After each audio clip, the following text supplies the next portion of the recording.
ബഹുമാനമുള്ള സീമ ടീച്ചർ, പ്രിയപ്പെട്ട സന്തോഷ്, DC ബുക്സിനെ പ്രതിനിധീകരിച്ച് എത്തിയ അവരുടെ എഡിറ്റർ സാൻഡ്ര, മറ്റ് DC ബുക്സിൻ്റെ പ്രതിനിധികൾ, പ്രിയപ്പെട്ട സുഹൃത്തുക്കളെ,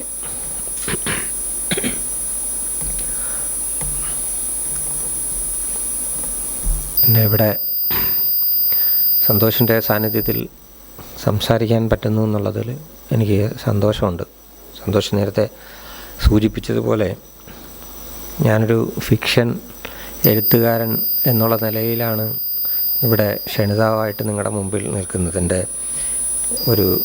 ഈ ഫിക്ഷൻ റൈറ്റിങ്ങിൻ്റെ ആദ്യകാലത്തെ എഡിറ്ററായിരുന്ന ആളാണ് സന്തോഷ്. സന്തോഷ് എന്ന് കലാകൗമുദിയുടെ എഡിറ്ററാണ്. ഈ സർഗാത്മക കാര്യങ്ങൾ കൈകാര്യം ചെയ്യുന്നതിൻ്റെ എഡിറ്ററാണ്. അങ്ങനെ ഒരു എഡിറ്റർ ആ എഴുത്തുകാരനോടൊപ്പം ഇറങ്ങിത്തിരിച്ച് ആ കഥ സംഭവിക്കുന്ന ഭൂമികയിൽ ഞങ്ങളവിടെ എനിക്ക് തോന്നുന്നു പല ദിവസങ്ങളിലും രാവിലെ മുതൽ അവിടുത്തെ ആ ഭൂമികയിലൂടെ സഞ്ചരിച്ച ആ മണ്ണാണ് അതിൻ്റെ ഒരു പ്രധാന. അവിടുത്തെ എല്ലാ മണ്ണും, ഈ ഒരു മണ്ണ് നിങ്ങൾ പിടിച്ച് എടുത്ത് നോക്കിയാൽ അത് മൊത്തം ലോഹമണലാണ്. അണുബോംബ് വരെ ഉണ്ടാക്കാൻ പറ്റുന്ന തോറിയം വരെ അടങ്ങിയ ഈ മണ്ണിലൂടെയാണ് ഞങ്ങൾ അന്ന് സഞ്ചരിച്ചത്. അതിൻ്റെ കൂട്ടത്തിൽ എൻ്റെയും സന്തോഷിൻ്റെയും കൂടെ അതിൻ്റെ ചിത്രീകരണം നിർവഹിക്കുന്ന ഡോക്ടർ അജിത്ത്, അയാളൊരു ഇംഗ്ലീഷ് വൈദ്യനും കൂടാണ്, MBBS കഴിഞ്ഞൊരു വൈദ്യനും കൂടെ, അദ്ദേഹവും കൂടെ വന്നിട്ടാണ്. കാര്യം എന്ന് വെച്ചാൽ അതിൻ്റെ അങ്ങനെ പറയാൻ കാരണമെന്ന് വെച്ചാൽ ഇതിൻ്റെ അകത്തുനിന്നുള്ള റേഡിയേഷൻ, ഈ മണ്ണിൽ നിന്നുള്ള റേഡിയേഷൻ എന്നൊക്കെ പറയുന്നത് വളരെ പഠനവിധേയമായ ജപ്പാനിൽ നിന്നൊക്കെ ആൾക്കാർ അവിടെ താമസിച്ച് അതേ കാലത്ത്, നമ്മളതിനെക്കുറിച്ചും ഒന്നും ചിന്തിച്ചിട്ടില്ലാത്ത കാലത്ത് ഇപ്പം പോലും അത് നോവൽ എഴുതി ഞങ്ങൾ ഒരു 25 വർഷം കടന്നു പോകുന്നു. 25 വർഷം കടന്നു പോയിട്ടും ഇപ്പോഴും ആ മണ്ണിൻ്റെ മണ്ണിൻ്റെ സ്ഫോടന സാധ്യതകൾ പോലെ തന്നെ, അതിൻ്റെ ഒരു നാനോ ലെവലിലുള്ള സ്ഫോടന സാധ്യത പോലെ തന്നെ ഇപ്പോഴും അത് രാഷ്ട്രീയത്തിലും അല്ലാതെയുമൊക്കെ ഒരു വിസ്ഫോടനാവസ്ഥയിലുള്ളൊരു പരിസ്ഥിതി പ്രശ്നമായിട്ട് നിൽക്കുന്നത്. അപ്പോൾ അന്നത്തെ കാലത്ത് ഈ പരിസ്ഥിതി കുന്തം കുറച്ചൊക്കെ പറഞ്ഞിട്ടും അങ്ങനെ ശ്രദ്ധിച്ചിട്ടുള്ളൊരു പരിപാടിയൊന്നുമല്ല. ഇതൊരു ഫാഷനായിട്ട് കൊണ്ടു നടക്കുകയോ, അല്ലെങ്കിൽ ഈ പറഞ്ഞ നടക്കുന്ന മണ്ണിൻ്റെ ഒരു സംഗതി, അല്ലെങ്കിൽ നേരത്തെ സന്തോഷ് സൂചിപ്പിച്ച പോലെ കാലാവസ്ഥാ വ്യതിയാനം, അതൊക്കെ ഇപ്പോൾ ഒരു ഭയങ്കര പൊളിറ്റിക്കലി നമ്മൾ എവിടെയെങ്കിലും നിങ്ങളോട്ട് പോയി ഇതിൻ്റെ 3 സാധനം പറഞ്ഞാൽ നിങ്ങൾ പെട്ടെന്ന് തന്നെ ബുദ്ധിജീവിയായി മാറി. ഇങ്ങനെയുള്ള കുറേ സംഭാഷണങ്ങൾ. അപ്പോൾ അന്നൊന്നും ഇതൊന്നും നമ്മൾ കേട്ടുകേൾവി പോലും ഇല്ലാത്ത സംഗതി. ഞാനെന്ന കാലത്ത് ആലോചിച്ചൊരു കാര്യം, പിന്നെ നമ്മളെ നാട്ടിൽ ഇങ്ങനൊരു സംഗതി കിടക്കുന്നു. ഇതിനെ അവലംബിച്ചൊരു നോവൽ ഉണ്ടാക്കുക എന്ന് പറയുന്നത് നമ്മുടെ ആൾക്കാരെ അവിടെ പോയി നിന്ന് താമസിച്ച് അവിടുത്തെ മനുഷ്യർ അപ്പം ഞാനിതിങ്ങനെ ഒരുപാട് പഠിച്ചപ്പോഴത്തേക്കാണ് ഈ ബാക്ക്ഗ്രൗണ്ട് റേഡിയേഷൻ വെച്ചാൽ ഇവരിതിൻ്റെ അകത്താണ് കിടന്ന് എഴുന്നേറ്റിട്ട് ഞാനൊരു ചോദ്യം ചോദിച്ചു അവിടെ താമസിച്ചിട്ട് ആൾക്കാരും ഈ മണ്ണിൽ കിടന്ന് ഉറങ്ങിക്കഴിഞ്ഞാൽ പിറ്റേന്ന് രാവിലെ എഴുന്നേൽക്കുമ്പോൾ അപ്പോൾ അവർ പറഞ്ഞൊരു ചെറിയൊരു ക്ഷീണമൊക്കെ തോന്നുന്നത് ഉണ്ടാവാം. പക്ഷേ അവർക്കെന്ന് വെച്ചാൽ നമുക്കെല്ലാവർക്കും ധീരവൊക്കെ ആയിട്ട് നിൽക്കുന്നവർക്ക് എല്ലാവർക്കും ഈ ബാക്ക്ഗ്രൗണ്ട് റേഡിയേഷനിൽ നിന്നുള്ള നമ്മൾ ജനിതകമായ ഒരു വലിയ പ്രൊട്ടക്ഷൻ ഉണ്ട്. നമുക്കറിയാമല്ലോ, നമ്മുടെ പല മീനുകളും ഈ പറഞ്ഞ കണക്കുള്ള റേഡിയോ ആക്റ്റീവായിട്ടുള്ള ഇതിനെയൊക്കെ വഹിക്കുന്ന തരം മീനുകളെയൊക്കെ തന്നെയാണ് നമ്മൾ കഴിക്കുന്നത്. അപ്പോൾ അത്രയും അങ്ങനെയൊക്കെ പ്രൊട്ടക്റ്റഡ് ആയിട്ടുള്ള ആൾക്കാരൊക്കെയാണ് നമ്മൾ. അപ്പം അതൊക്കെയായിരുന്നു അന്നത്തെ നോവലിൻ്റെ. പക്ഷേ എനിക്ക് അത്രയും നിങ്ങൾ പറഞ്ഞ കണക്ക് നിങ്ങളെയൊക്കെ പ്രായം കുറച്ചും കൂടെ അത്രയൊക്കെ ഏതാണ്ടൊക്കെ പ്രായമേ ഉള്ളൂ. 20s ഉള്ള 20s ആരംഭദശയിലുള്ള ഒരാളെന്നുള്ള നിലയിൽ ഉള്ള അപകടങ്ങളൊക്കെ ഉണ്ട്. പക്ഷേ പിന്നീട് ഞാൻ അതിൻ്റെ അകത്തുനിന്നൊന്നും മാറ്റം വരുത്താൻ തയ്യാറായില്ല. കാര്യം ചെന്നൊരു നമ്മൾ ചെറുപ്പക്കാരായ ചിലരുടെ യാത്രയിൽ നമ്മൾ ഉണ്ടാക്കി വരുന്നൊരു സ്ഥാനത്ത് മാറ്റേണ്ട കാര്യമില്ല. നമ്മുടെ അന്ന് അതിൻ്റെ അകത്ത് സുനാമി എന്നുള്ളതൊന്നും നമുക്കറിയത്തില്ലെങ്കിലും പിൻകാലത്ത് ആ നോവലിൻ്റെ അവസാനത്തിൻ്റെ ഒരു പ്രവചനാത്മകമെന്നൊന്നും അങ്ങനെയൊന്നും നമുക്കൊന്നും ഇതൊന്നും അറിയത്തില്ല. നമ്മളത് എഴുതി വയ്ക്കുന്നു. ഈ 2 ഭൂമിയും കൂടെ ഇല്ലാതായി പിന്നെ പോകുന്നു എന്ന് പറയുന്നൊരു സംഗതിയാണ് അതിൻ്റെ എൻഡ്.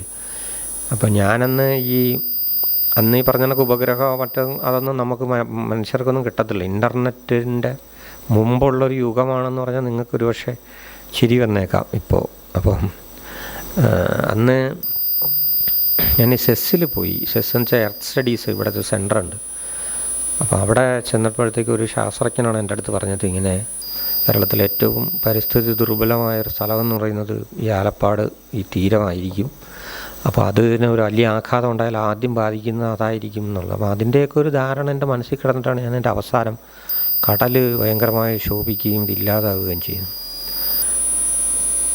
പിൻകാലത്ത് നോവൽ എഴുതി അടുത്ത വർഷം തന്നെ നമ്മൾ ഇന്ന് വരെ നമ്മുടെ ജനത കേട്ടിട്ടില്ലാത്ത തരത്തിൽ സുനാമി എന്ന് പറഞ്ഞിട്ട് സാധനം വന്നിട്ട് കേരളത്തിൻ്റെ ഒരു ഭാഗത്തിനും കാര്യമായ ആഘാതം ഉണ്ടായിരുന്ന സ്ഥാനത്ത് ഇവിടെ 100-ലേറെ ആൾക്കാർ കൊല്ലപ്പെടുന്നു. അതിലേറെയും കുട്ടികളായിരുന്നു. അവിടെ ആദ്യം ഒരു പക്ഷേ ഓടിച്ചെന്ന പത്രപ്രവർത്തകനും ഞാനായിരുന്നു. അപ്പോൾ അവിടെ ചെന്നതെന്ന് വെച്ചാൽ ചെന്നിട്ട് ഇവരുടെ അടുത്ത് നമ്മൾ ക്യാമ്പുകൾ തുറന്നിട്ടുണ്ട്. അപ്പം ഞാൻ ചെന്നിങ്ങനെ വിളിച്ചു വയ്ക്കും. അപ്പോൾ എൻ്റെ ഒരു പ്രധാന സംഗതി എന്ന് വെച്ചാൽ ഈ പുസ്തകത്തിന് അവതാരിക എഴുതി എൻ്റെ പുസ്തകത്തിൻ്റെ കൂടെ നിന്ന് അവിടുത്തെ ഒരു ബോട്ട് തൊഴിലാളിയായിട്ടുള്ള ഒരു മത്സ്യത്തൊഴിലാളിയായൊരു മനുഷ്യൻ, അയാൾ ജീവിച്ചിരിപ്പുണ്ടോ ഇല്ലയോ എന്നുള്ളതായിരുന്നു എൻ്റെ ഒരു വലിയ കൺസേൺ. അങ്ങനെ ഞാൻ ഈ ക്യാമ്പുകളിൽ ഓച്ചിറ ഭാഗങ്ങളിലൊക്കെ തുറന്ന ക്യാമ്പുകളിലൂടെ ഇങ്ങനെ വിളിച്ച് ചൊറഞ്ഞുകൊണ്ട് പോവുക. ഇങ്ങനെ ശ്രീകുമാർ ജീവിച്ചിരിപ്പുണ്ടോ, ശ്രീകുമാർ ഇങ്ങനെയൊക്കെ പറഞ്ഞു. ഒരു ക്യാമ്പിൽ നിന്നിങ്ങനെ ഒരു അവരുടെ ബന്ധുക്കൾ 2 പേര് വന്ന് എൻ്റെ അടുത്ത്, ഞാനിങ്ങനെ ഇവരുടെ അടുത്ത് ഇന്നാൾ ക്യാമ്പ് ചെയ്യുന്നു എന്ന് പറഞ്ഞു. അപ്പോഴാണ് പറഞ്ഞത് ഇങ്ങനെ ശ്രീകുമാർ ഉണ്ടായിരുന്നു. ശ്രീകുമാർ രക്ഷപ്പെട്ട എങ്ങനെയെന്ന് വെച്ചാൽ ശ്രീകുമാർ കടലിലായവർക്കാർക്കും ഒരു ക്ഷതവും വന്നില്ല. കാര്യം ഇതിൻ്റെ ഓളത്തിൻ്റെ മേലെ നിൽക്കും ഇത്. ശ്രീകുമാറിൻ്റെ വീടിനെ മതിലുള്ള അപൂർവം വീടുകളിലൊന്നായതുകൊണ്ട് ഈ മതിലിനെ കൊണ്ടുപോയതേ ഉള്ളൂ. അവർ മക്കളുമൊക്കെ സർവൈവ് ചെയ്തു. ഒരു പെരയ്ക്കകത്തായതുകൊണ്ട് പെരയുടെ പുറത്ത് നിന്ന ആൾക്കാരെയാണ് ഇത് ബാധിച്ചത്. കുഞ്ഞുങ്ങൾക്ക് ഒരു പരിധിക്കപ്പുറത്തേക്ക് ഇതിൻ്റെ തിര വന്നപ്പോഴത്തേക്ക് സർവൈവ് ചെയ്യാൻ പറ്റിയില്ല കൂടുതൽ ആൾക്കാർക്കും. നമ്മളന്ന് പോയി നിന്ന സ്ഥലത്തെ രുദ്രൻ എന്നൊക്കെ പറഞ്ഞ കവി മരിച്ചു വീണ് കിടക്കുന്ന സ്ഥലങ്ങളൊക്കെ പിന്നീട് ഞാൻ സത്യത്തിൽ പിന്നീട് ദൃശ്യമാധ്യമ പ്രവർത്തകരൊക്കെ വെച്ചാൽ മിനിറ്റുകൾക്കുള്ളിൽ ചെന്ന് നിൽക്കുന്ന കാലഘട്ടം അല്ല അന്നൊരു പക്ഷേ ഞാൻ ഇത് വിസിറ്റ് ചെയ്യുന്ന സംഭവം നടന്ന് അന്ന് വൈകുന്നേരമോ പിറ്റേന്ന് രാവിലെയൊക്കെ വിസിറ്റ് ചെയ്ത് മൊത്തം ഇത് ചെയ്യുന്ന ആദ്യ പത്രപ്രവർത്തകരിൽ ഒരാളായിരുന്നു. പിൻകാലത്ത് ഞാനവിടെ പോയിട്ടുണ്ട്. എനിക്ക് വല്ലാത്ത വൈകാരികമായ ശോഭ ഉണ്ടായ സാധനം. കാര്യം വെച്ചാൽ ആ സ്കൂളിൽ, സായിക്കാട് സ്കൂളിലെന്ന് പറഞ്ഞാൽ ഞാൻ ഞങ്ങൾ കണ്ടിട്ടുണ്ടാകാമായിരുന്ന ആ സ്ഥലത്ത് ഉള്ള ഒരു സ്കൂൾ മൊത്തം ആ കുഞ്ഞുങ്ങളുടെ ആ സ്കൂളിൽ പഠിച്ച കുട്ടികൾ, എത്രയോ കുട്ടികൾ. അപ്പം അങ്ങനെയൊക്കെ ഉള്ള ഈ വൈകാരിക ആഘാതങ്ങളാണ് സത്യത്തിൽ ഒരു ഫിക്ഷൻ റൈറ്ററെ ഉണ്ടാക്കുന്നത്. അപ്പോൾ അതിനൊക്കെ ഉള്ള കാരണഭൂതനായ ആൾക്കാരിൽ ഒരാളവിടെ നിന്ന് എൻ്റെ മുമ്പിൽ സംസാരിക്കുന്നു എന്നുള്ളത് എനിക്കൊരു വളരെ ഇമോഷണലായിട്ടൊരു കാര്യമാണ്. പിൻകാലത്ത് ഞാൻ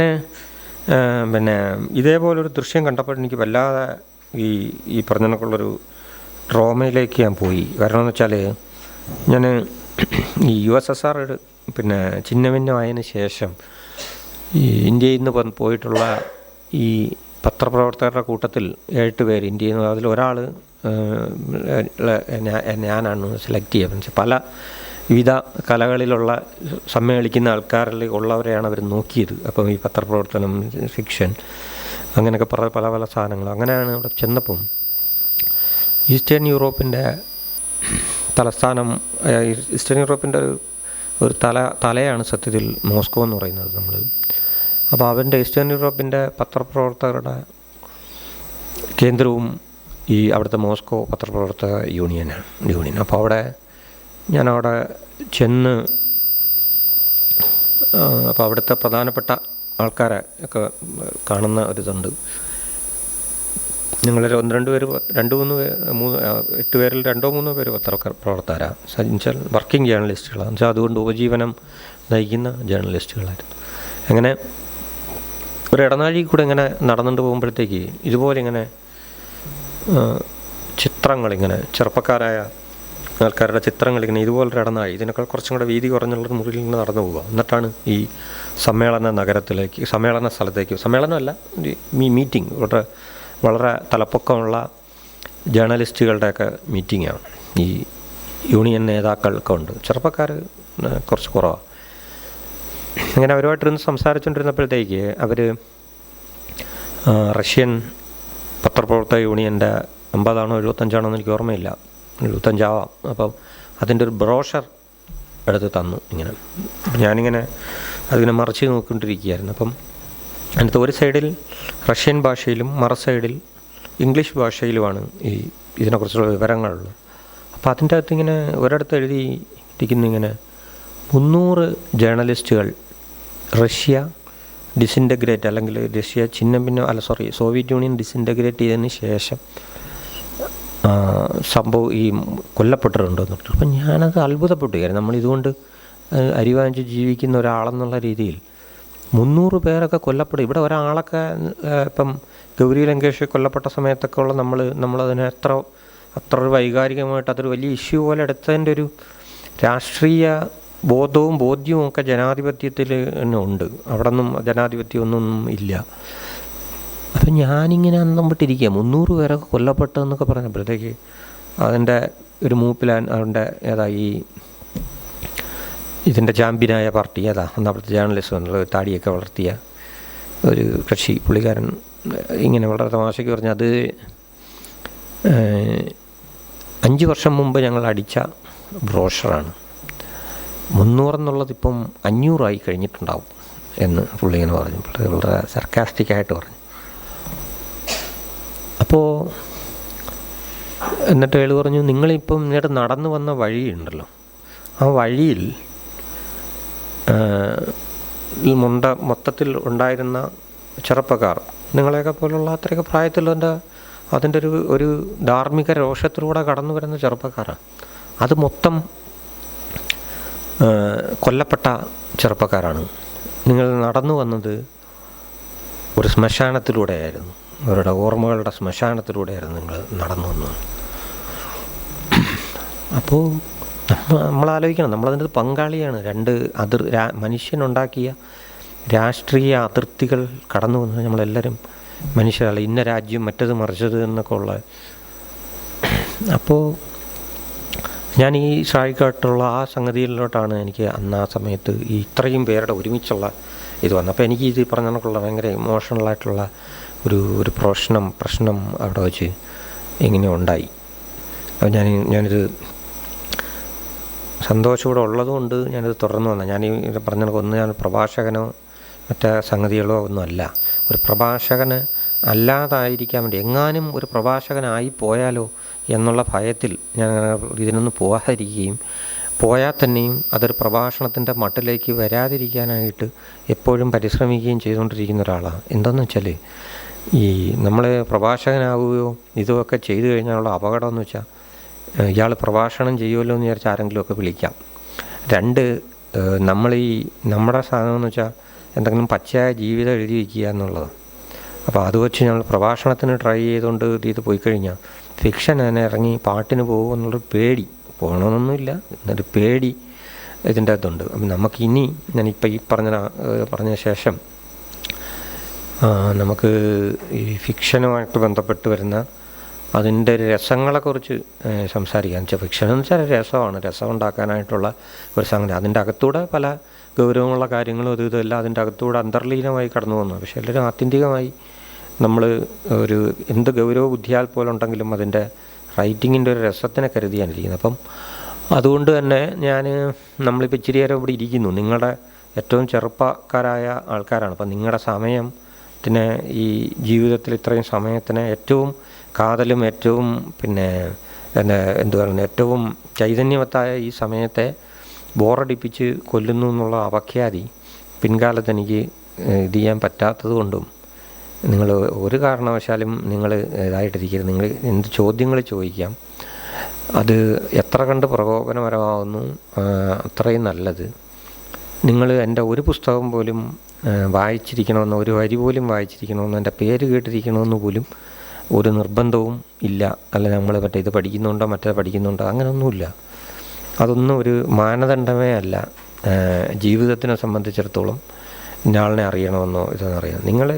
നിങ്ങളിപ്പോൾ എന്നെക്കുറിച്ച് ഒരു പരീക്ഷാഭാഗം എഴുതി വയ്ക്കണമെന്നുണ്ടെങ്കിൽ നിങ്ങൾ പേര് പോലും കേട്ടിട്ടില്ല, പക്ഷേ ഇയാളെ എന്തെങ്കിലും ആവശ്യകത ഉണ്ടെന്നുണ്ടെങ്കിൽ ഒരു 2-3 മണിക്കൂർ കൊണ്ട് എൻ്റെ തലമുറയേക്കാൾ വളരെ വിദഗ്ധമായ രീതിയിൽ 3 മണിക്കൂർ സെർച്ച് ചെയ്തുകൊണ്ട് അയാളെ അടപടലം അയാളെ ആവിഷ്കരിക്കാൻ പ്രാപ്തിയുള്ള ആൾക്കാരാണെന്നുള്ള നിങ്ങളുടെ കപ്പാസിറ്റിയിൽ എനിക്ക് നല്ല ബോധ്യവും ഉള്ളതും കൂടെ കൊണ്ടാണ് ഞാനിത് പറയുന്നത്. അതുകൊണ്ട് അതൊന്നും ഒരു സാധനമല്ല. നിത്യജീവിതമായിട്ട് ഫിക്ഷനുമായിട്ട് ബന്ധപ്പെട്ടിട്ടൊന്നുമില്ല. എല്ലാ സംഗതികളിലെയും നിങ്ങൾക്ക് ഇത് ചെയ്യാം. അത് ഫിക്ഷൻ ഒരു കച്ചവടം എന്നുള്ള രീതിയിൽ ഇതുകൊണ്ട് രക്ഷപ്പെടാമോ, ഒരു ചെറുപ്പക്കാരെന്നുള്ള രീതി ഇതുകൊണ്ട് രക്ഷപ്പെടാമോ എന്നുള്ള ചോദ്യങ്ങളിലേക്കുള്ള സംഗതികളിലേക്ക് ചെയ്യാം. സാഹിത്യം കൊണ്ട് രക്ഷപ്പെടാമോ എന്നുള്ളത് എല്ലാം അതിൻ്റെ അടങ്ങിയൊരു പാക്കേജാണ് നിങ്ങളുടെ മുമ്പിൽ നിൽക്കുന്നത് എന്നുള്ളത് നിങ്ങൾ ഇത് ചെയ്യണം. അതുകൊണ്ടല്ല അതിൻ്റെ അല്ലാതുള്ള മറ്റ് സംവിധാനങ്ങളിലൂടെ കടന്നു പോകാനുള്ളത്. ഇതിനെ മറ്റ് ഈ ഒരു ഐഡിയ, ഒരു ത്രെഡ് ഓഫ് എൻ ഐഡിയയിൽ നിന്നുള്ള സ്റ്റാർട്ട് ചെയ്യും. നമ്മളെല്ലാവരും അറിയാമല്ലോ, ഒരാശയത്തിൻ്റെ സ്പാർക്കിൽ നിന്ന് തുടങ്ങി അതിനെ ഏതറ്റം വരെയും ഇതിനെ നമുക്ക് കൊണ്ടുപോകാൻ പറ്റും. ഇതിനെ പല രൂപങ്ങളിലേക്കാക്കാൻ പറ്റും. ഈ ഫിക്ഷനെ നമുക്ക് ഇപ്പം സിനിമ, നാടകങ്ങൾ, മറ്റു സാധനം മറിച്ച സാധനം എന്ന് പറഞ്ഞിട്ടുള്ള 100 രൂപങ്ങളിലേക്ക് ഇതിന് രൂപമാറ്റം സംഭവിക്കാനും ഈ ഐഡിയയുടെ സ്പാർക്ക് കൊണ്ട് പറ്റും. ഐഡിയയാണ് അതിലെ സർവ്വപ്രതാപിയായിരിക്കുന്ന ഒരു എലിമെൻ്റ് എന്ന് പറയുന്നത്. അതിനെ നിങ്ങൾക്ക് കാണാൻ പറ്റുക, അല്ലെങ്കിൽ അതിസൂക്ഷ്മമായിരിക്കുന്ന ഒരു സംഗതിയായിരിക്കും അതിൻ്റെ അകത്ത്. പക്ഷെ അവൻ പിന്നീട് പത്തി വിടർത്തുന്നതെന്ന് പറയുന്നത് ഏത് മട്ടിലേക്കെന്ന് പറയാനൊന്നും പറ്റത്തില്ല. അത് മൂർഖനാണോ രാജവെമ്പാലയാണോ എന്നൊന്നും നിങ്ങൾ അതിൻ്റെ ത്രെഡിന് ഡെവലപ്പ് ചെയ്യുന്ന സമയത്ത് നിങ്ങൾക്ക് അറിയാൻ പറ്റണമെന്നില്ല. പക്ഷേ നിങ്ങൾ കുറേ കാലം ഒരു പാമ്പ് പിടുത്തക്കാരനായിരിക്കുകയാണെങ്കിൽ ഈ ജനിച്ചു വരാൻ പോകുന്നത് ഏത് സാധനമാണെന്നുള്ളതിനെ കുറിച്ചുള്ള കുറച്ചൊരു ധാരണ നിങ്ങൾക്ക് കിട്ടും. ആ ധാരണയും നിങ്ങളുടെ ധാരണ തന്നെ ഇത് പൊളിച്ചു പോകും. പൊളവനാണെന്ന് വിചാരിക്കുകയും അവസാനം ഇതാവുകയും തിരിച്ചും സംഭവിക്കും. രാജവെമ്പാലയാണ് എന്ന് വിചാരിക്കുകയും പൊളവനായി പോവുകയും ചെയ്യും തിരിച്ച്. അപ്പോൾ അങ്ങനെയൊക്കെയുള്ള പല സാധനങ്ങളുണ്ട്. അപ്പോൾ അതുകൊണ്ട് നിങ്ങൾ കുറച്ച് പേരെങ്കിലും എന്തെങ്കിലുമൊക്കെ ചോദിച്ച് ഇത് ചെയ്യണം. അത് ഈ പറയുന്നതിനൊക്കെയുള്ള വരട്ട് സാഹിത്യം ആവണമെന്ന് യാതൊരു തരത്തിലുള്ള നിർബന്ധം ഉണ്ടായിരുന്ന അത്രയും നല്ലത്. ജീവിതമായിട്ട് ബന്ധപ്പെട്ട കാര്യങ്ങളോ എന്തെങ്കിലും രസകരമായ കാര്യങ്ങൾ ചോദിച്ചു കഴിഞ്ഞാൽ ഞാൻ അതിൻ്റെ പുറകെ പോകാം. കാര്യം ആദ്യം ഞാൻ തന്നെ വലിയ ഗൗരവത്തിലുള്ളൊരു കാര്യത്തിലോട്ട് ആണ് തുടങ്ങി വെച്ചതെന്നുള്ളത് കൊണ്ട് ഉള്ള കുറ്റബോധം കൂടെ കൊണ്ട് പറയുക. അപ്പോൾ ആരെങ്കിലും ഒന്ന് ചോദിച്ച് തുടങ്ങിയാൽ എനിക്ക് അതിൻ്റെ പുറകെ അങ്ങ് സഞ്ചരിക്കാം. എന്തെങ്കിലുമൊക്കെ ചോദിക്കുന്നത് നിങ്ങളൊരു ഉച്ചവരെയുള്ള സമയം കളയാതെ അത് സാധ്യതയുണ്ട്. അതിന് വലിയ സാധ്യതയാണുള്ളത്. അത് എൻ്റെ കാര്യം എന്ന് വെച്ചാൽ സത്യത്തിൽ ഞാൻ ജോലിയിൽ നിന്ന് ഇറങ്ങുന്നതിനുള്ള ഒരു കാരണവും നിമിത്തവും കൂടെ അതാണ്. നമ്മുടെ സംവിധായകൻ ജൂഡിൻ്റെ ഭാര്യയുടെ വീട് കോട്ടയത്താണ്. അപ്പം ഞാൻ കോട്ടയത്ത് ജോലി ചെയ്യുക. അപ്പോൾ കോട്ടയത്ത് ജോലി ചെയ്യുമ്പോഴത്തേക്ക് അവിടെ ജൂഡിങ്ങനെ ഇടയ്ക്കിടയ്ക്ക് വന്നിട്ട് അങ്ങോട്ട് വരും. അങ്ങോട്ട് വന്നിട്ട് ഈ പുസ്തകം അല്ലെങ്കിൽ അത് സിനിമയാക്കി മാറ്റണമെന്ന് പറഞ്ഞിട്ടുള്ള ഒരു നിരന്തരമായിട്ട് അങ്ങനെ വന്ന് ചേട്ടാ ഇറങ്ങി ചേട്ടാ നമുക്ക് ഇത് ചെയ്യാം. പക്ഷെ അത് ഇതുവരെ നടന്നിട്ടില്ല എന്നൊന്നും വേറെ കാര്യം. 5-6 എണ്ണോ ഞാനല്ലാതെ 6-7 പടം എഴുതി. അപ്പം പക്ഷേ ജൂഡ് അതിൻ്റെ അകത്ത് വളരെ ഇതായിട്ട് ഒക്കെ നിൽപ്പുണ്ട്. ജൂഡ് കൃത്യമായിട്ടത് ചെയ്യും. ജൂഡിനെ തന്നെ കൊടുത്ത് മറ്റ് പല വലിയ ആക്ടേഴ്സും ഒക്കെ ചോദിച്ചിട്ടും ജൂഡ് തന്നെ ചെയ്യട്ടെ എന്ന് പറഞ്ഞിട്ട് അത് നിൽക്കുകയാണ്. അത് താമസിക്കാതൊക്കെ അത് സിനിമയാവും.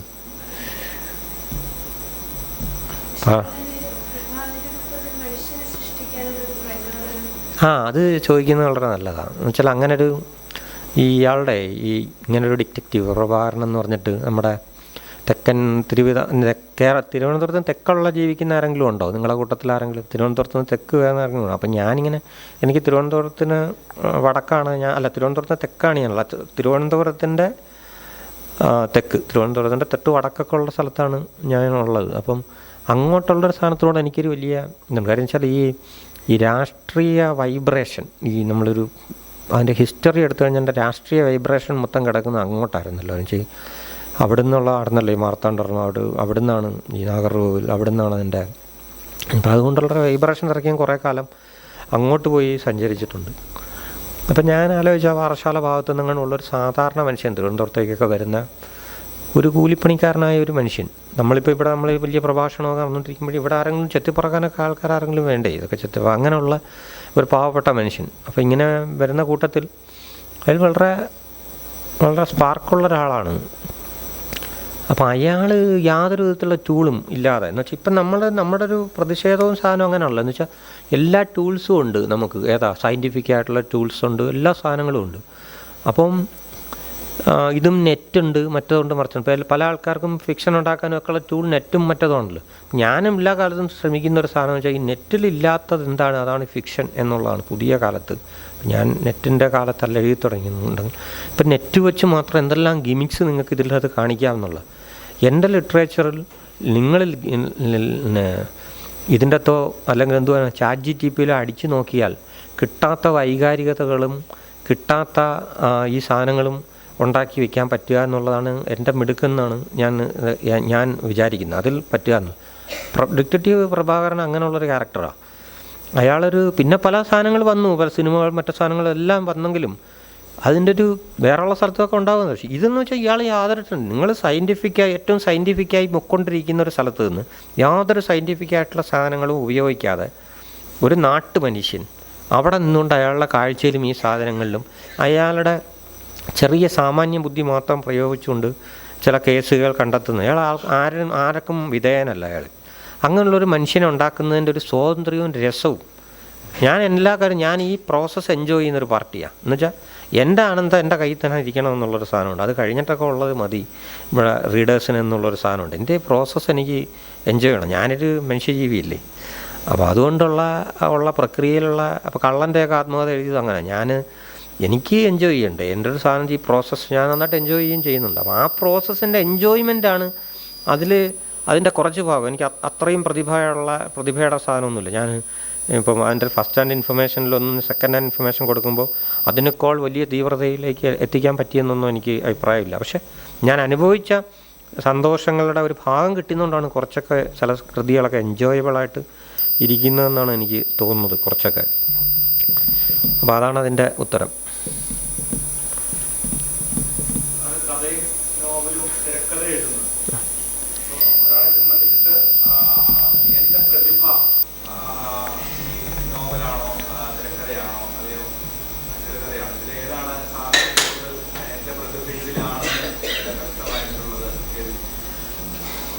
നമ്മുടെ പ്രതിഭയെക്കുറിച്ച് ചിന്തിക്കുന്നില്ലല്ലോ. ആ കാര്യത്തിലൊക്കെ നമ്മൾ വളരെ അവിശ്വാസമുള്ള ആളാണ്.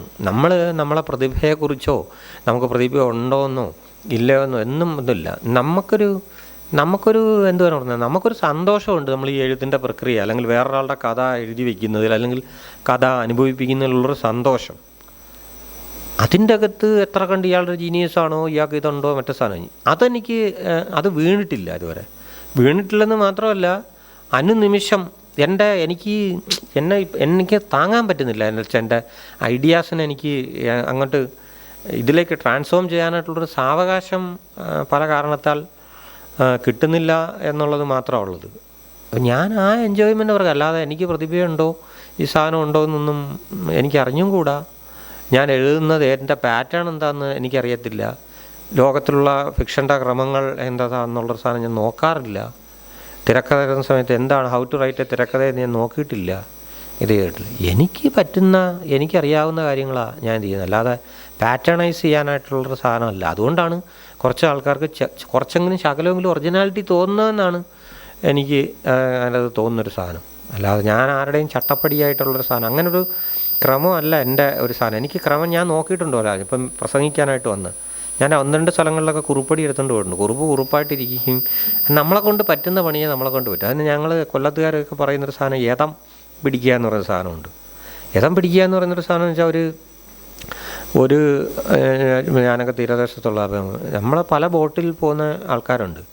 അവരെല്ലാം തുഴ പിടിക്കുന്നത് പല ക്രമത്തിലാണ് തുഴ പിടിക്കുന്നത്. ചിലർ ഇടംകയ്യനായിരിക്കും, ചിലർക്ക് അറിഞ്ഞുകൂടാ ഞാൻ ഇടംകയ്യനാണോ വലംകയ്യനാണോ പോലും അറിയാത്ത പാർട്ടികളുണ്ട്. അപ്പം അവർ പിടിക്കുന്ന തുഴയുടെ അവരുടെ ക്രമവും അത് എല്ലാവരും. ഇപ്പം നിങ്ങളിപ്പോൾ ക്രിക്കറ്റ് എടുത്ത് നോക്കുക, ഓരോരുത്തർ ബാറ്റ് പിടിക്കുന്നതിൻ്റെ സാധനങ്ങൾ എന്തൊക്കെയാണ്, ഈ ഒരു സംഗതികൾ എന്തൊക്കെയാണ്. സച്ചിൻ ടെണ്ടുൽക്കറൊക്കെ ലെഫ്റ്റ് ഹാൻഡ് ബാറ്റ് ചെയ്യാൻ ശ്രമിച്ചിട്ടുള്ള പുള്ളി ലെഫ്റ്റ് ഹാൻഡ് ബാറ്റ് ചെയ്യുന്നുണ്ട് ഇൻ്റർനാഷണൽ കളിയിലൊക്കെ. ഇതുപോലെ തന്നെ കളിക്കുന്നത്.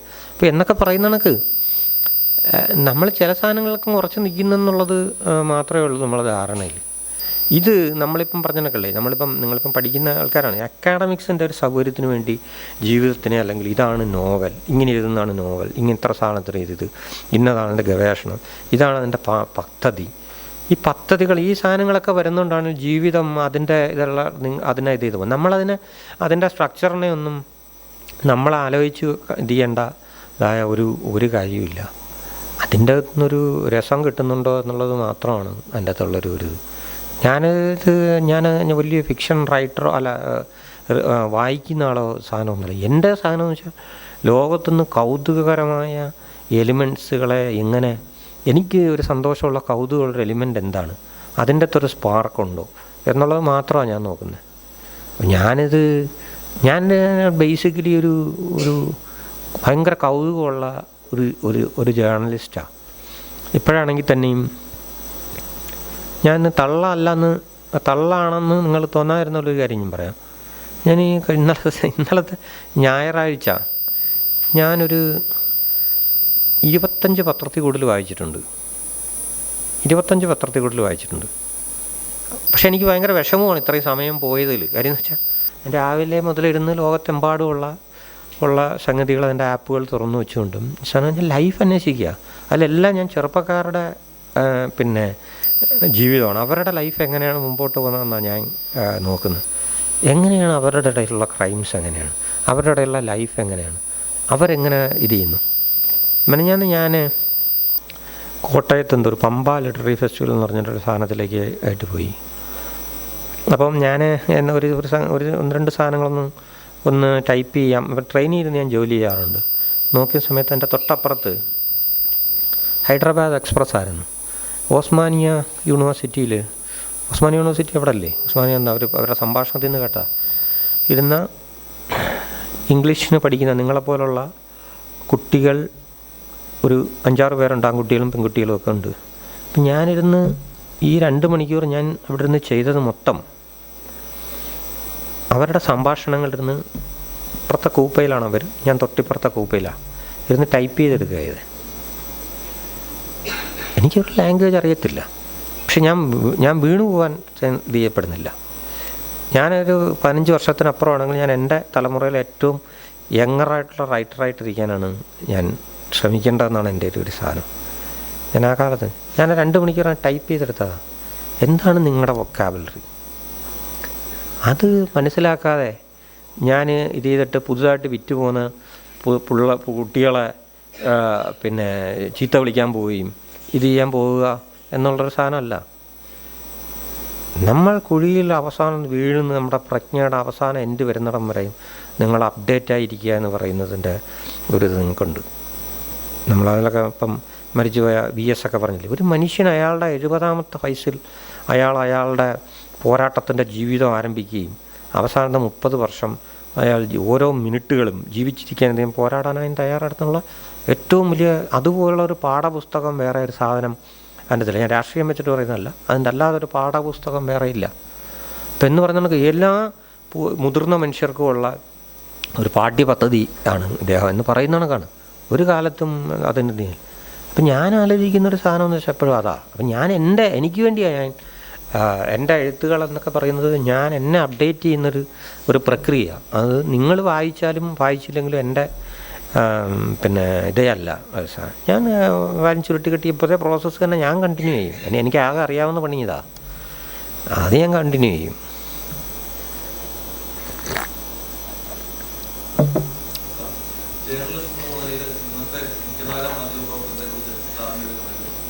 ഇല്ല, അതൊന്നും ഞാൻ പറഞ്ഞില്ല. അങ്ങനൊന്നും മാനസികമായിട്ട് അതിനു വേണ്ടിയൊക്കെ മനസ്സങ്ങോട്ട് പോയി അതിലൊരു നിലപാടെടുക്കാനുള്ള ടൈം വേസ്റ്റ് ചെയ്യാനായിട്ട് ഞാൻ കരുതിയിട്ടേ ഇല്ല. ഒന്ന് എൻ്റെ പ്രധാന സംഗതി എന്ന് വെച്ചാൽ ഞാൻ പറഞ്ഞില്ല, ഞാൻ എൻ്റെ ധാരണ എന്ന് പറയുന്ന ഒരു സാധനം പലപ്പോഴും സമകാലിക പൊളിറ്റിക്സ് മറ്റു സാധനമൊക്കെ ഞാൻ അത്രയും ഈ പൊളിറ്റിക്സിലൊക്കെ അങ്ങനെ ഒരു പൊളിറ്റിക്കൽ ന്യൂസ് പേപ്പറിൽ കൂടെ കടന്നു വന്നും പിന്നെ ആദ്യം വന്ന് പിന്നെ വേറെ അല്ലാത്തുള്ളൊരു പത്രത്തിലേക്ക് വരികയൊക്കെ ചെയ്തൊക്കെ വന്നതാണ്. അപ്പോൾ അതുകൊണ്ടല്ല അത്തരത്തിലുള്ള ധാരണക്കുറവ് കൊണ്ട് പറയുന്നതല്ല, ഞാൻ അതിൻ്റെ അകത്ത് സമയം ചെയ്യാനായിട്ട് ആലോചിച്ചൊരു നിഗമനത്തിലെത്താനോ ആ നിഗമനം നിങ്ങളുടെ അടുത്ത് പറയുമ്പോൾ അതിൻ്റെ അകത്തു നിന്നുള്ള കുറേ കാര്യങ്ങൾ ക്ലാരിഫൈ ചെയ്യേണ്ടതുണ്ട്. അതിന് സമയം ചെയ്യാനായിട്ടില്ല. കാര്യം ഓരോ അവസ്ഥ ജേർണലിസം എന്ന് പറയുന്നത്, നല്ല ജേർണലിസം എന്നൊക്കെ പറയുന്നത് ഒരു കാലത്തും അസ്തമിക്കാത്ത ഇതാണ്. അതിനൊക്കെ ഏറ്റക്കുറച്ചിലുകളും ആ സാധനമൊക്കെ ഉണ്ടാവും എന്നുള്ളത് മാത്രമേ ഉള്ളൂ. അപ്പോൾ ഞാനൊരു പക്കാ ജേർണലിസ്റ്റാണ്. പക്കാ ജേർണലിസ്റ്റ് എൻ്റെ വൺസ് എ ജേർണലിസ്റ്റ് ഓൾവേസ്, ഞാൻ ഇറങ്ങി ജോലി ചെയ്യുന്നുണ്ട് ഇത്ര, പക്ഷേ once a journalist always a journalist എന്ന് അത് മനുഷ്യന് കൗതുകം ഉണ്ടാക്കുന്നതും ഇതിൻ്റെ ഒക്കെ പുറകെ ഞാൻ സന്തോഷമൊക്കെ അറിയാം. ഞാനിവിടെ മെട്രോ മനോരമ എന്ന് പറഞ്ഞിട്ട് ഇവിടെ ഒരു സാധനം വന്നാൽ എനിക്ക് എൻ്റേതായ ലെവലിൽ ഞാൻ ഏകപക്ഷീയമായ യുദ്ധങ്ങൾ പലതും നടത്തിയിട്ടുണ്ട്. എൻ്റേതായ 2 റിപ്പോർട്ടർമാരെ വെച്ചിട്ട് അതിൻ്റെ ചട്ടക്കൂടുകളെ പരമാവധി ഇത് ചെയ്തിട്ടുണ്ട്. അന്ന് എന്തെല്ലാം തരത്തിലുള്ള സംഗതി, എന്തെല്ലാം മാറ്റങ്ങൾ ഉണ്ടാക്കാനായിട്ട് പറ്റി, ചെറിയ ഒരു നഗരത്തിനെ സംബന്ധിച്ച് അതാണ് എൻ്റെ ജൂറിസ്ഡിക്ഷനിൽ കിട്ടിയത്. അപ്പോൾ അതുകൊണ്ട് ജേർണലിസത്തിന് ഞങ്ങൾ ഒരു കാലത്തും കുറച്ച് കാണിക്കണം. അല്ലാതുള്ള കുറേ ആൾക്കാർ വന്ന് നിന്നിട്ട് ഇത് ചെയ്യുന്നു, അത് പിന്നെ അതിന് എൻ്റർടൈൻമെൻറ്റാണ്. ജേർണലിസത്തിന് എൻ്റർടൈൻമെൻറ്റായിട്ട് ഉപയോഗിച്ച് അതിനെ ഏറ്റവും ശാലമാക്കിക്കൊണ്ടിരിക്കുന്ന വേറൊരു സംഗതി അതിൻ്റെ അകത്തുണ്ട്. അതിനെക്കുറിച്ചൊന്നും നമ്മളതിനെക്കുറിച്ച് ചർച്ച ചെയ്യേണ്ടാത്ത ശാലമായിട്ടുള്ള കാര്യങ്ങളിൽ നമ്മൾ ഇറങ്ങി നിൽക്കേണ്ട കാര്യമില്ല. നിങ്ങൾ മീൻ പിടിക്കാൻ ഇറങ്ങുകയാണെന്നുണ്ടെങ്കിൽ നിങ്ങൾ നല്ല ഡീപ്പായിട്ടുള്ള സ്ഥാനത്ത് തന്നെ നിൽക്കുക. അതാണ് ചലഞ്ചെന്ന് പറയുന്നത്. ശാലമായിട്ടുള്ള കാര്യത്തിനെ കുറിച്ച് നമ്മൾ ഇറങ്ങി അതിനെക്കുറിച്ച് ചിന്തിക്കേണ്ട കാര്യമില്ല. ജേർണലിസം നല്ല സ്രാവ് പിടിക്കുന്ന സ്ഥലത്ത് പോയി ഇറങ്ങി നിന്ന് ഇത് ചെയ്യുന്ന ജേർണലിസത്തിനോടാണ് എനിക്ക് താല്പര്യം.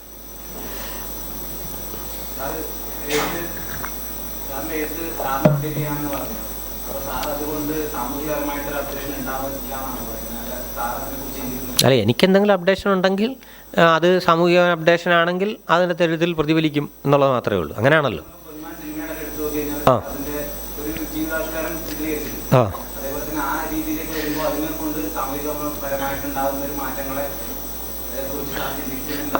ആ അത് നല്ല ചോദ്യമാണ്. എന്ന് വെച്ചാൽ നമ്മൾ പറഞ്ഞില്ല, എന്ന് വെച്ചാൽ ഞാനിത് കള്ളം പറയാനായിട്ടുള്ളൊരു ഉദ്ദേശത്തിലല്ല ഇവിടെ നിൽക്കുന്നത്. ഒന്നാമത്തെ കാര്യം എന്ന് വെച്ചാൽ പൊന്മാൻ്റെ വിഷയം എന്ന് പറയുക, അല്ലെങ്കിൽ ആ 4-5 ചെറുപ്പക്കാർ എന്ന് പറഞ്ഞ കഥയുടെ വിഷയം, അതിൻ്റെ ത്രെഡിൻ്റെ ഒറിജിനാലിറ്റി എന്ന് പറയുന്നൊരു സാധനത്തിലാണ് ഞാനത് നിന്നത്. അപ്പോൾ ഞാൻ എൻ്റെ എഴുത്തിനെ കുറച്ചെങ്കിലും ഫോളോ ചെയ്തിട്ടുള്ള ആൾക്കാർക്കറിയാം, അതിന് ഒരു പൂർവ്വ മാതൃകകളും ഈ സാധനങ്ങളും ഇല്ല. അത് കേരളത്തിൻ്റെ അപ്പുറം ഇപ്പുറം അവിടുന്ന് ഇവിടുന്നൊക്കെ പറക്കിയെടുക്കുന്ന ഒരു സാധനമാണ്. ഞാൻ വേറെ അതിൻ്റെ ഇപ്പുറത്തേക്ക് പോയി വായനയിൽ നിന്ന് ചെയ്തിട്ടുള്ളൊരു സാധനമാണ്. വായന ഞാൻ പറഞ്ഞു, എൻ്റെ നിത്യജീവിതത്തിൽ നിന്നാണ് ഞാനത് പിക്ക് ചെയ്തെടുക്കുന്നത്. അത് ചിലപ്പം ഇംഗ്ലണ്ടിൽ നിന്നുള്ളൊരു പത്രം മാഞ്ചസ്റ്റർ ഈവനിങ് ന്യൂസ് വായിച്ചിട്ട് അതിൽ ഒരു ചെറുപ്പക്കാർ നമ്മളെ ക്രൈമിനെ എങ്ങനെ നമ്മുടെ സാധനത്തിലേക്ക് ഇത് ചെയ്ത് കൊണ്ടുവരാമെന്ന് ചിന്തിച്ചിട്ടുണ്ടാവും. അതല്ലാതെ വേറുള്ള റിട്ടൺ വർക്ക്സിൽ നിന്ന് പ്രചോദനം ഉൾക്കൊണ്ട് റൈറ്റ് ചെയ്യുന്നൊരു ഇതാണല്ലോ. അപ്പോൾ അതുകൊണ്ട് തന്നെ എൻ്റെ ത്രെഡിൽ കുറച്ച് ഒറിജിനാലിറ്റി ഉണ്ടെന്ന് കരുതുന്ന ഒരാളാണ് ഞാൻ. ബാക്കി എഴുതി എത്ര പൊലിപ്പിക്കുന്നതൊക്കെ അതൊക്കെ വേറെ നിങ്ങളുടെ നിങ്ങൾ. അപ്പം പൊന്മാൻ അല്ലെങ്കിൽ ഈ 4-5 ചെറുപ്പക്കാർ എന്നതിൻ്റെ അടിസ്ഥാനമായ നോവലിൻ്റെ ത്രെഡ് എന്ന് പറയുന്നത്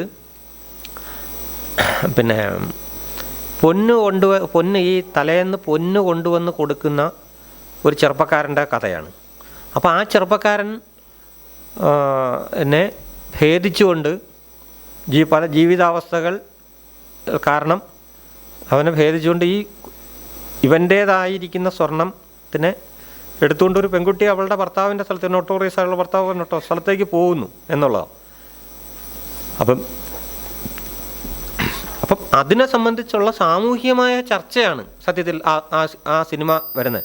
സാമൂഹികമായ ചർച്ചയെന്ന് വെച്ചാൽ നമ്മൾ ചർച്ച ഉണ്ടാക്കുന്നതല്ല, ഇവിടെ ഉണ്ടാകുന്ന സംഗതിയെ വെച്ചിട്ടുള്ള ചർച്ചയാണ് സ്ത്രീധനം. അതൊന്നും ഞാൻ സമൂഹത്തിനെ ഇത് ചെയ്യാനോ സ്ത്രീധനം നാളത്തുനിന്ന് നിരോധിക്കാനോ അല്ലെങ്കിൽ ഇതിനു വേണ്ടി ഒരു സാധനം എൻ്റെ ധാർമ്മിക രോഷത്തിൽ നിന്ന് ഉണ്ടായതല്ല. അത് ആ ത്രെഡിൻ്റെ ഒറിജിനാലിറ്റിയിൽ നിന്നുണ്ടായ ത്രെഡ് സംസാരിപ്പിക്കുന്നത് നമ്മളെ കൊണ്ട്. അതിനോടുള്ള യാത്രയിൽ നിങ്ങൾ സംസാരിക്കേണ്ടി വരുന്നതാണ്. അല്ലാതെ എനിക്ക് തോന്നി സാമൂഹിക സംഗതി എന്നൊക്കെ പറയുന്നത് ഒരു കള്ളനാണയമാണെന്നാണ് എനിക്ക് പലപ്പോഴുമായിട്ടും പോകുന്നത്. അങ്ങനെ വെച്ചാൽ നിങ്ങളാരും പോയി നിങ്ങളൊരു സിനിമ കാണൂ നാളെ ഇത് സ്ത്രീധനത്തിനെതിരെ ഒന്നാം തരം ഒരു സംഗതി എന്ന് പറഞ്ഞിട്ട് പോയി ആ തിയേറ്ററിൽ ആരെങ്കിലും പോകാനിരിക്കുന്നത് തന്നെ അപ്പോഴേ മടക്കി കിട്ടത്തില്ലേ? അപ്പം അതല്ല, നിങ്ങൾക്ക് വേണ്ട, നിങ്ങൾക്ക് ആർക്കും നിങ്ങളെ പഠിപ്പിക്കാൻ വരുന്നതോ ഇത് ചെയ്യുന്നതല്ലോ. നിങ്ങൾക്ക് വേണ്ടത് നിങ്ങളുടെ ലൈഫിലുള്ള രസം, നിങ്ങൾക്ക് വേണ്ട ഹൈ ആണ്. സാഹിത്യം ഇതൊക്കെ കൊടുക്കുന്നതെന്ന് വെച്ചാൽ ഈ പറഞ്ഞ ഈ മയക്കുമരുന്നുള്ള സാധനമൊന്നും കൊടുക്കാതെ ഉപയോഗിക്കാത്ത തരത്തിൽ നിങ്ങൾക്ക് വളരെ പോസിറ്റീവായി കിട്ടുന്ന ഒരു ഹൈ എവിടെ ഉണ്ട് എന്നുള്ളതാണ് പുതിയ ചെറുപ്പക്കാർ ചെയ്തു പോകുന്നത്. പല വിൽപ്പനയുടെ കാരണം അതാണ്. അതിന് ഒരു കാരണവശാലും അതിനെ അവഗണിക്കാനായി പറ്റത്തില്ല. ഈ പ്രായത്തിൽ പിന്നെ ഏത് പ്രായത്തിലാണ് നിങ്ങൾക്ക് ഹൈ വേണ്ടത്? നിങ്ങൾ അത്രയും എനർജറ്റൈസായിരിക്കുന്ന ഒരു സമയത്ത് നിങ്ങളുടെ എനർജിയെ എങ്ങനെ വിനിയോഗിക്കപ്പെടുക എന്ന് പറഞ്ഞൊരു സ്ഥാനത്തിലേക്ക് നിങ്ങൾക്ക് ഹൈ കിട്ടണം. അത് ലെമനെന്തോ അത്. അപ്പം അത് നമ്മൾ എന്ത് സാമൂഹികപരമായ സംഗതിയോ വിഷയമൊക്കെ ആയിട്ട് ഇത് ചെയ്യുന്നുണ്ടെങ്കിലും അത്തരത്തിലുള്ള കാര്യങ്ങൾ ഇത്. അതുകൊണ്ടാണ് ആ സിനിമ ചെറുപ്പക്കാരെ സംബന്ധിച്ചിടത്ത്, അത് ജിയോ ഹോട്ട്സ്റ്റാർ എന്ന് പറഞ്ഞിട്ടുള്ള ഒരു കമ്പനിയാണത് പിന്നെ അതിൻ്റെ OTT റിലീസ് ചെയ്ത്. അത് ഓൾ ഇന്ത്യയിൽ നമ്പർ 1 ആയി അതിൻ്റെ ട്രെൻഡിങ്ങിൽ ചില ആഴ്ചകൾ. ഇത്രയൊന്നും എനിക്കറിയത്തില്ല, പക്ഷേ അത് ഓൾ ഇന്ത്യയിൽ നമ്പർ 1 ആയി. എന്തുകൊണ്ടാണെന്ന് ചോദിച്ചു കഴിഞ്ഞാൽ, നമ്മൾ എഴുതിയ സമയത്തോ ഈ സമയത്തൊന്നും ചോദിച്ച ചോദ്യം ആയതുകൊണ്ടോ നമുക്കതിനെക്കുറിച്ചൊന്നും ഒരു ധാരണയില്ല. നമ്മൾ സാമൂഹ്യ പരിഷ്കരണം നടത്താൻ വേണ്ടി എഴുതിയല്ലത്. ത്രെഡുമായി ബന്ധപ്പെട്ട എൻ്റെ ലൈഫിനെ സംബന്ധിച്ച് ചോദിച്ചു കഴിഞ്ഞാൽ ഞാൻ അതിനെക്കുറിച്ച് വിശദീകരിക്കാം, ത്രെഡിൻ്റെ. അപ്പം ഇത് നമ്മൾ വിചാരിക്കുന്നില്ല. എന്താ വെച്ചാൽ ഒരു ചെറുപ്പക്കാരനായ മനുഷ്യൻ്റെ പോരാട്ടം, അയാളുടെ കൺവിക്ഷൻ, അയാൾക്കാണ് നീതി, അയാളാണ് അതിൻ്റെ ഏറ്റവും വലിയ ക്രൂരനായ വില്ലൻ. നിങ്ങളത് ശ്രദ്ധിച്ചാൽ അറിയാം. അല്ലാതെ ചില സിനിമ കണ്ട ആർക്കെങ്കിലും അറിയാം. അല്ല, മരിയാനോ എന്ന് പറഞ്ഞ ക്യാരക്ടറൊന്നും അല്ല. അയാളുടെ സാധനത്തിന് വേണ്ടിയൊക്കെ നിൽക്കുന്നത്. അതിൻ്റെ അകത്തുനിന്നുള്ള ക്രൂരനായ വില്ലൻ എന്ന് പറയുന്നത് അജേഷ് എന്ന് പറഞ്ഞ ചെറുപ്പക്കാരനാണ്. അയാളുടെ കയ്യിലൊരു ന്യായമുണ്ട്. ആ ന്യായം കാരണം നമ്മൾ ഒറ്റ കാഴ്ചക്കാരനോ വായനക്കാരനോ അയാൾ ചെയ്യുന്നത് അന്യായമാണെന്ന് പറയാൻ പറ്റത്തില്ല. ആ ഒരൊറ്റ സാധനത്തിൻ്റെ മേലെയുള്ള അയാളുടെ കുതിപ്പാണ് അയാൾ. മരിയാനോ അല്ല, ആ നാട്ടുകാരൊന്നും അയാൾക്കൊരു പ്രശ്നമല്ല. അയാളൊരു എന്ന് വെച്ചാൽ ഈ പറഞ്ഞ കണക്കുള്ള അയാളുടെ ജീവിതത്തിൽ അയാൾ കാത്തിരിക്കുന്നതാണ് ഇങ്ങനെയെന്ന് വെച്ചാൽ ആരുടെയെങ്കിലും തോളിൽ കയറുക, ആരെങ്കിലും ഇത് ചെയ്യാനിരിക്കുന്ന തരത്തിലുള്ള ഒരു എന്താ പറയുക, എന്തിനേയും ആക്രമിക്കാൻ പോകുന്ന ഒരു തരം വരികയാണ് ഇയാൾ ഈ അയാൾക്കൊരു കാരണം കിട്ടുക. റൈറ്റർ എന്നുണ്ടെങ്കിൽ എനിക്ക് അയാളാണ് സുപ്രീം വില്ലൻ. അതിൻ്റെ അകത്ത് അയാൾ ബാക്കി അവസ്ഥയിൽ കിടന്ന് നുരയ്ക്കുന്ന മനുഷ്യരിലൂടെ അയാൾ നടത്തി ചവിട്ടി മെതിക്കുകയാണ് അയാൾ. പക്ഷേ അയാളുടെ പോരാട്ടം, അതാ ഞാൻ പറഞ്ഞത്, ആ വില്ലനിസോണ് അയാളുടെ പോരാട്ടമാണ് കർണാടകത്തിൽ മറ്റിടത്ത് ഹിന്ദി ഭൂമികയിലൊക്കെ ഒരു ഭാഷയിൽ നിന്നുള്ള ഒരു ചെറിയ സിനിമ ഇതിലുള്ള ഇയാൾ കയറി ഭയങ്കര ഇതാവുക.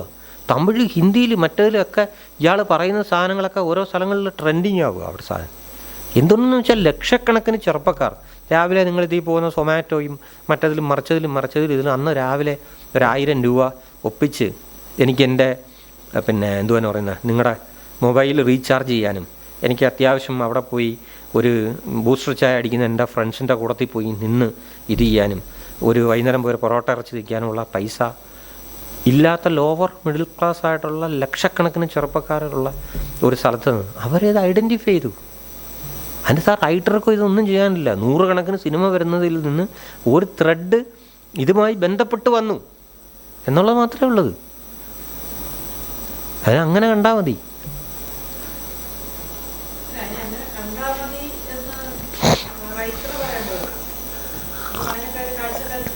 അല്ല, അത് തീരുമാനിച്ചോ, റൈറ്ററുടെ കാഴ്ചപ്പാടാ. റൈറ്റർ അത്രയ്ക്ക് ഈ ചോദിച്ച ചോദ്യം ഇന്നത്തെ ഒരു സാമൂഹിക പരിഷ്കരണം ഞാൻ അല്ല ഒന്നും കണ്ടിട്ടില്ല. എന്നെ സംബന്ധിച്ച് ഇതിങ്ങനെ കണ്ടാൽ മതി. റൈറ്റേഴ്സിനും അല്ല, കാഴ്ചക്കാരെ സംബന്ധിച്ച് അതിൻ്റെ വ്യാപ്തി ഇപ്പം നിങ്ങൾക്ക് വേണമെങ്കിൽ അതിൻ്റെ അകത്ത് വെച്ച് 10 PhDയോ മറ്റേ സാധനമൊക്കെ എടുക്കാം. അത് നമ്മളെ ഇന്ന് വിട്ടുപോയി. ഞാൻ പറഞ്ഞ ദ പ്രോസസ്സ് ഇവരെ സംബന്ധിച്ച് നമ്മളെ പ്രോസസ്സ് ചെയ്യുന്ന സമയത്ത് ഇതൊന്നുമില്ല. നമ്മളിത് ഇത് എത്ര ഓടും, ഇതെങ്ങനെയെങ്കിലും നിവർത്തി കൊണ്ടിട്ട് ആ നിർമ്മാതാവിനുള്ള പൈസ അങ്ങ് തിരിച്ചു കിട്ടിയ സന്തോഷിൻ്റെ ഒക്കെ നാട്ടുകാരനായ ഒരാളാണ് മറ്റേ നമ്മളെ കൊട്ടാരക്കരക്കാരൻ. പുള്ളിയുടെ പല സിനിമകളും പൊട്ടിപ്പോയി. അപ്പം ഈ ഒരു സിനിമ കിട്ടണേ എന്നുള്ളത് മാത്രമേ വിചാരിച്ചുള്ളൂ. പക്ഷെ അതിൻ്റെ മീതെ കുറേ പോയി ആ സാധനം. അത് കുറേ അതിൻ്റെ കെമിസ്ട്രി ഇഷ്ടമായിട്ടും, സാറിന് പുസ്തകങ്ങൾ സിനിമയായാൽ അതിൻ്റെ കെമിസ്ട്രിയിൽ ഒത്തു വരണമെന്നില്ല പലപ്പോഴും, പല കാരണങ്ങളുണ്ട് അതിന്. ഇതങ്ങനെ വന്നു. ചോരി ആ അതെ.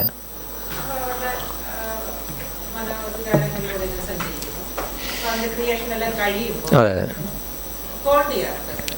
ഇല്ലില്ല അങ്ങനെയുള്ള ഒരു തരത്തിലും ഹോണ്ടിങ്ങും ഇല്ല. ഹോണ്ട് ചെയ്ത് കഴിഞ്ഞാൽ നമ്മളത് പോയി. ഇതിൻ്റെ വാട്ടർ ടൈറ്റ് കമ്പാർട്ട്മെൻ്റ് ആയിരിക്കണം എന്നുള്ളൊരു സാധനം. എനിക്ക് തോന്നുന്നതെന്ന് വെച്ചാൽ രണ്ട് കാര്യങ്ങളുണ്ട്. ഇപ്പം ചില റൈറ്റേഴ്സിനെ അത് ഹോണ്ട് ചെയ്താം.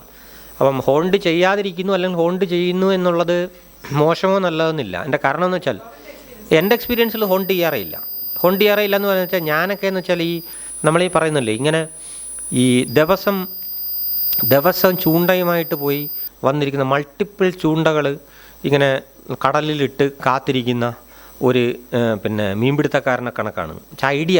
ഐഡിയാസ് ഇങ്ങനെ എൻ്റെ ചൂണ്ടയിട്ട് ഇപ്പോൾ എൻ്റെ 10 എണ്ണം ഇവിടെ പണി ചെയ്യാൻ കിടക്കുന്ന സമയത്താണ് നമ്മളിങ്ങനെ ഇരുന്ന് ഈ 30 പത്രവും ദിവസവും വായിച്ചിട്ടോ അല്ലെങ്കിൽ ഇത് ചെയ്തിട്ടോ, എല്ലാ ദിവസവും എന്നുള്ളതല്ല ഞാൻ പറയുന്നത്, മനസ്സിലായില്ലേ, ഇതുമായിട്ടിരിക്കുന്നത്. അപ്പോൾ ഇതിന്ന് ഏതെങ്കിലും ഒരു സംഗതി, അപ്പം അത് ഇങ്ങനെ അതിൻ്റെ പ്രോസസ്സ് ഇങ്ങനെ ഇതിൻ്റെ അടുത്ത് നടന്നുകൊണ്ടിരിക്കുക. ഇത് രാവിലെ എണീക്കുമ്പം മുതൽ ഇത് തന്നെയാണ് നടക്കുന്നത്. അപ്പം വെച്ച് ചൂണ്ട, പക്ഷെ ആർക്കും അറിയാൻ ഒക്കത്തില്ല. ഭാര്യയ്ക്ക് വീട്ടുകാർക്ക് മക്കൾക്ക് ഒന്നും അറിയാൻ ഒക്കത്തില്ല.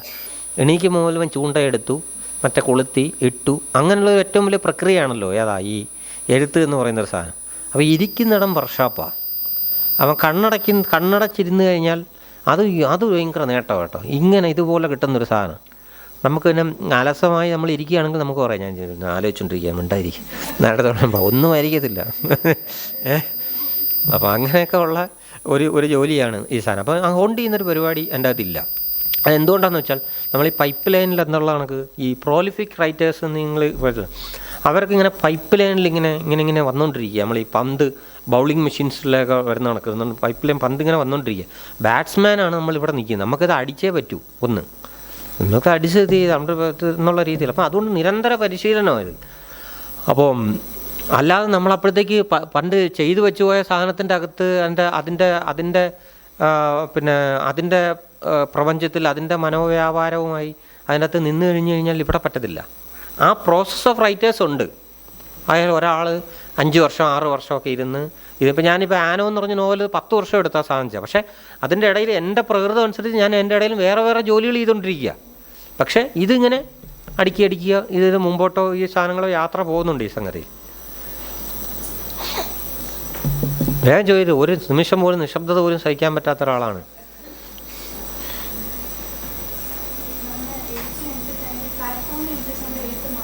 ആ ആ ആ ആ ആ ഒരിക്കലും വരത്തില്ല എന്ന് വെച്ചാൽ ആഴ്ചപ്പതിപ്പുകാരോ ഇവരോ ഒന്നും നമ്മൾ എഴുതി കൊടുക്കുന്ന ഒരു സാധനത്തിൻ്റെ വേറെയുള്ള മാറ്റങ്ങളിലേക്ക് ഇത് ചെയ്യാൻ സജസ്റ്റ് ചെയ്യാറില്ല. എന്നെ സംബന്ധിച്ചില്ല. അത് ചിലപ്പം നമ്മൾ ആദ്യ സമയങ്ങളിലൊക്കെ വരുന്ന സമയങ്ങളിലുണ്ടാവുമായിരിക്കാം. 2 സജഷൻസ് വരാം. വരിക എന്ന് വെച്ചാൽ ആദ്യം ഞാൻ എഴുതുന്നൊരു സാധനം എന്ന് പറയുന്നത് എൻ്റെ ഞാൻ പേ ചെയ്തുകൊണ്ടും അല്ലാതെയും. അപ്പോൾ ഇത് വെച്ചാൽ നമ്മൾ പറയുന്ന കണക്കുള്ള ഒരിക്കലും വീട്ടിൽ നിന്ന് രാവിലെ എഴുന്നേറ്റ് ടൈപ്പ് ചെയ്തോ പേന കൊണ്ട് മറയ്ക്കുന്നൊരു പ്രോസസ്സേ അല്ല. ഇത് നമ്മൾ ഈ ഉണ്ടാക്കി വെച്ചിരിക്കുന്ന സാധനം നല്ലതാണോ ചീത്തയാണോ എന്ന് 10 പേര് കഴിച്ചു നോക്കിയാലേ അറിയത്തുള്ളൂ, പാചകം ചെയ്തത്. അപ്പം ഞാനിത് പേ ചെയ്തു എനിക്ക് ഭയങ്കരമായ പൈസ ചിലവുള്ള ഒരു പ്രക്രിയ കൂടെ ഇതെന്ന് വെച്ചാൽ ഈ കണ്ടൻറ്റ് ഇത് ചെയ്യാൻ ഡെവലപ്പ് ചെയ്യുക എന്നുള്ള സാധനം. അപ്പം ഞാനിത് 10-12 പേർക്ക് ഞാനിത് അയച്ചു കൊടുക്കും ഈ സാധനം. അപ്പോൾ അതിൻ്റെ എന്തൊക്കെ കുഴപ്പങ്ങളെന്ന് വെച്ചാൽ സജഷൻസ് നിരന്തരമായി വായിച്ചിട്ട് സീരിയലൈസ് ചെയ്ത് വെച്ചതാണെങ്കിൽ പിന്നീട് ബുക്കാക്കുന്നതിന് മുമ്പുള്ളൊരു വലിയ പ്രക്രിയ ഉണ്ട്. ചിലതത് നടക്കാതെയും നമ്മൾ ബുക്കാക്കുന്നുണ്ട്, നിവർത്തിയില്ലാതെ ചില സമയങ്ങളിൽ. അപ്പം അങ്ങനെ വരുന്ന സംഗതികളൊക്കെ ഉണ്ട്. അപ്പം അതുകൊണ്ട് അങ്ങനെയുള്ള ഒരിതുമില്ല. നമ്മൾ ആഗ്രഹിക്കാതെ പുറത്തുനിന്നുള്ള ഇടപെടലുകളില്ല. നമ്മളായിട്ട് ഇടപെടലിന് വേണ്ടി ഈ ത്രെഡിനെ അല്ലെങ്കിൽ നമ്മൾ എഴുതിയ ആദ്യ കണ്ടൻറ്റിനെ നമ്മൾ കൊടുക്കുക ചെയ്തേ. സീരിയലൈസ് ചെയ്ത ആളുടെ മെച്ചമെന്ന് പറഞ്ഞു കഴിഞ്ഞാൽ അത് വെച്ചിട്ട് വായനക്കാരുടെ ഒരു അഭിപ്രായം കിട്ടും. ഈ നമ്മൾ സീരിയലൈസ് ചെയ്യുന്ന സാവകാശം കിട്ടും, അത് വെച്ച് നമ്മൾ കുറേ ആൾക്കാർക്ക് കൊടുക്കാം. പുസ്തകമാവുന്നതിൻ്റെ ഇടയിലുള്ള ഒരു വലിയൊരു ഇടവേളയുണ്ട്. ആ സംഗതികളിലേക്ക് നമുക്കിത് പിന്നെ ഇത് ചെയ്യാം. നിരന്തരം നമ്മൾ ചോദിച്ചുകൊണ്ടിരിക്കുക, എന്താണ് പ്രോബ്ലം, എന്തെങ്കിലും ഉണ്ടോ, എവിടെയെങ്കിലും ഉണ്ടോ. നിങ്ങൾക്ക് അറ്റൻഡ് ചെയ്യാതിരിക്കുക ചെയ്യുക, പക്ഷെ നിരന്തരമായി ചോദിച്ചുകൊണ്ടിരിക്കുക. ഇപ്പം നമ്മളൊരു പുസ്തകം ഇത് ചെയ്തു എന്ന് വിചാരിച്ചിട്ട് അത് നിർത്തിവെക്കപ്പെടുന്നില്ല. ഇപ്പം ഞാൻ പറയാം, ഇപ്പം ആനോ ഇനിയിപ്പം 5ാമത്തെ പതിപ്പ് വരുന്ന സ്ഥലത്തും നമ്മൾ ശുദ്ധി ചെയ്ത സാധനമാണ് വരുന്നത്. ഇപ്പം ഞാൻ പറയാം, എൻ്റെ ഇതിലൊരു തെറ്റ് വരരുതേ എന്ന് വിചാരിച്ച് പണിയെടുത്തതിന് കയ്യും കണക്കൂല. അത് ആളിനെ വെച്ചിട്ടൊക്കെയാണ് റിസർച്ച് ചെയ്യുന്നത്. അപ്പം അങ്ങനെ വരുന്ന സമയത്തും ഇപ്പം ഞാനത് എഴുതിയിട്ടുണ്ട്, ജക്രാന്ത പിന്നെ വയലറ്റ് വളർത്തുള്ള പൂക്കൾ ഉള്ള ഒരു ഇത് അവിടെ പിന്നെ ഉണ്ടായിരുന്നത്. അപ്പം വയലറ്റ് നിറത്തിലുള്ള പൂക്കളുള്ള ഒരു സംഗതി എന്ന് വെച്ചാൽ ഇപ്പോൾ അവിടെ ഉള്ളത് ജക്രാന്തയാണ്. ജക്രാന്ത വരുന്നത് 15ാം നൂറ്റാണ്ടിൻ്റെ അവസാനമാണ്, 16ാം നൂറ്റാണ്ടിലല്ല എന്ന് പറഞ്ഞിട്ട് ഇതിനെ നമ്മൾ വേറെ ഒരു ടീമിന് നമ്മൾ കൊടുക്കുക, വേറൊരു ടീമിന് കൊടുക്കുക. ഇതിൻ്റെ അകത്തു നിന്നുള്ള ഞാൻ വായനക്കാരെ കുറേ ആവശ്യപ്പെട്ടെങ്കിലും പിന്നെ അതിൻ്റെ അകത്ത് ഞാൻ ഇമെയിലൊക്കെ കൊടുത്തെങ്കിലും ആരും അതിലൊരു ഇത് ചെയ്തില്ല. കാരണം വെച്ചാൽ വായിക്കുന്നവർ അത്രയും ഇത് ചെയ്യേണ്ടല്ലോ. പക്ഷെ ഞാൻ അല്ലാതെ ടീംസിന് കൊടുത്തു അവരൊരു 10-25 തെറ്റുകളും കാലഹരണത്തിൻ്റെ സാധനങ്ങളും ഇതൊക്കെ ആയിട്ട്. അപ്പോൾ ഞാനായിട്ട് ഇത് ഫിക്ഷൻ ആയതുകൊണ്ട് തെറ്റിച്ച ചില സാധനമുണ്ട്, അത് നമുക്ക് രേഖപ്പെടുത്താം. അല്ലാത്ത ചില കാര്യങ്ങളിൽ അത് പറ്റില്ല. അപ്പോൾ എന്നൊക്കെ പറയുന്ന പോലുള്ള ഇതുണ്ട്. അപ്പം നിങ്ങളീ കരുതുന്ന പോലുള്ള ഒരു ലിറ്ററേച്ചറിങ് അല്ല ചിലപ്പോഴെങ്കിലും സംഭവിക്കുക. അത് എനിക്ക് സിനിമയിൽ നിന്ന് 5-6 പൈസ കിട്ടുന്നതുകൊണ്ടാണ് അത് മൊത്തം ഇത്തരത്തിലേക്കുള്ള സാധനത്തിലേക്ക് മാറ്റിക്കൊണ്ടാണ് ഇതിനെ ഒന്ന് ക്രമപ്പെടുത്താനായിട്ട് ശ്രമിക്കുന്നത്. അല്ലാത്തൊരു സാധാരണ എഴുത്തുകാരനെ സംബന്ധിച്ചിടത്തോളം ഇതിൻ്റെയൊക്കെ അങ്ങനെ ഇൻവെസ്റ്റ് ചെയ്യാനൊന്നും പറ്റത്തില്ല. നമ്മളൊരു സാധനം എഴുതും, നമ്മുടെ ചെറിയ ഭാഷയിലുള്ളൊരു ചെറിയ ഇത് മാത്രമേ ഉള്ളൂ. അവരുടെ ഒറിജിനാലിറ്റി വെച്ചുകൊണ്ട് മാത്രം ചെന്ന് ഇത് ചെയ്യാമെന്ന് മാത്രമേ പറ്റുന്ന ഒരു ചെറിയ ലിറ്ററേച്ചറാണ് നമുക്കുള്ളത്. അതിലേക്ക് നമ്മൾ ഇത് കണക്കൊക്കെ ശ്രമിച്ചു കഴിഞ്ഞാൽ കുറച്ച് വ്യത്യാസം ഉണ്ടാക്കാൻ പറ്റും എന്നുള്ളേ ഉള്ളൂ. നമ്മുടെ പ്രതിഭയോ ഈ എഴുതുന്നതിൻ്റെ സാധനത്തിലോ വ്യത്യാസം ഉണ്ടാക്കാൻ പറ്റുമെന്നുള്ളതല്ല. ഈ വസ്തുതാപരമായ മാറ്റങ്ങൾ ചേഞ്ച് ചെയ്യാൻ ഒരു വായനക്കാരൻ പറയും ഇത്തരത്തിലും പ്രശ്നങ്ങളുണ്ട് എന്ന് പറഞ്ഞ സാധനങ്ങൾ വീണ്ടും ഒന്ന് അറ്റൻഡ് ചെയ്യാനും ഒന്ന് റീവിസിറ്റ് ചെയ്യാനും ഒക്കെ ആയിട്ട് പറ്റും എന്നുള്ളതാണ്.